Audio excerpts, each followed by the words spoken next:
We're joined now by Eastern Connecticut senior tri-captain Jim Schultz from Wappingers Falls, New York. Jim, first of all, congratulations on both your start and the start of the team this year. Thank you, Bob.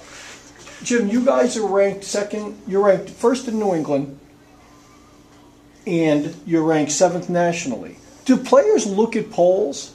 Yeah, I think there is. There's a little bit of sense of what's going on in the country, amongst the guys. It's hard not to watch the polls, Try and keep out of it as much as possible and just play the game, but it's definitely something that comes into play.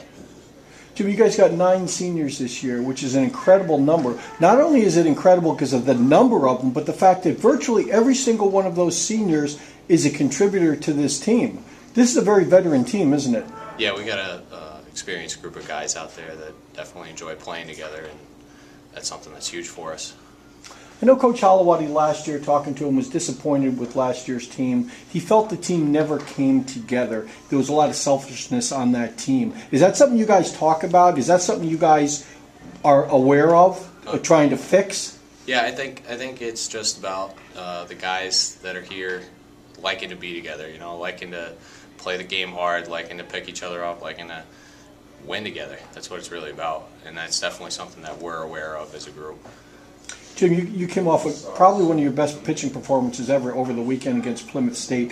10 strikeouts. Talk about that game. Did you really feel comfortable in that game?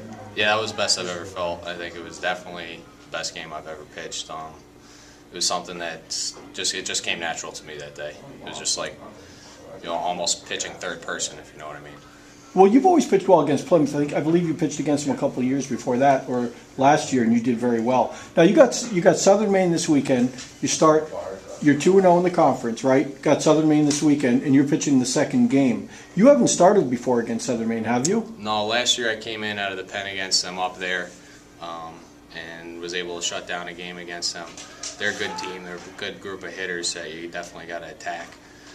So it'll be a good challenge for me to come back and replicate a good performance and come back with another good one. What kind of preparation do you do before you go out there? Will you guys start preparing maybe tomorrow, or how do you prepare for a team to pitch against? There's usually a bullpen between starts. As long as your arm's feeling up to it, you definitely prepare. Either like I threw my pen today, and some guys will throw it tomorrow. I think Jimmy Diamond's throwing his tomorrow. Just about whatever you have to do to feel comfortable out there. Get ready to go. No, but in terms of knowing the other team's hitters, is there work to do with that? Sometimes. I remember last year against UMass Dartmouth, we did a lot of prep because they had a couple of guys that were hitting some extraordinary numbers last year. The kid Tallis was hitting, I think, 540 or something when we faced him. And they had another guy in the lineup with a bunch of stolen bases. So if there are numbers that jump out, it's something that we bring up and talk about. Usually the day before, we'll start talking about that kind of thing. Who to slide step against when they're on first base, who to pitch around if you got a base open. So if there's something to pick out, Coach Perry will pick it up and he'll talk to me or the other starters about it probably tomorrow. It's hard to believe that we're really, after today, we're basically at the halfway point of the season. 12 out of your last 20 games are in Little East Conference play. When you're a freshman or a sophomore or a junior, you can always say, well, if it doesn't work out this year, we can get them next year. You got 9 seniors on the team. There is no next year, right? Is that in the back of your mind? Yeah, it's definitely starting to hit home with me. I know, when April came, I'm like, I got about 2 months of school left in my college career, which is, it's a scary thought. It's an exciting thought, too, at the same time, though.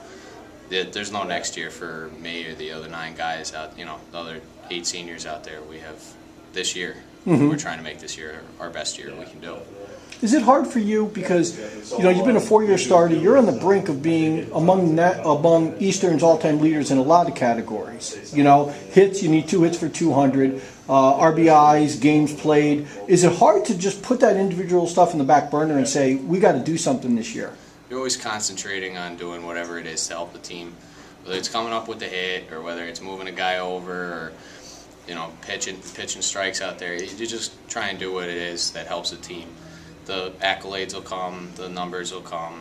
It's not something that I try and worry about or talk about or think about. They're just really distractions if you start focusing on those things. Well, in your 3 years here, the team has basically accomplished an awful lot. And you've won 30 games every year. You've won the conference regular season. You've won the conference tournament. You've been in the NCAA all 3 years. What's left for this team to rally around? we got to get out of New England. Since I've been here, we haven't been out of the regional. First year, we didn't even make the New England regional. We went out into New York. We had a fairly decent regional out there, but it was it's our goal to get out to Wisconsin every year. So that's still the goal, is to get there and then win it. So that's what we're shooting for.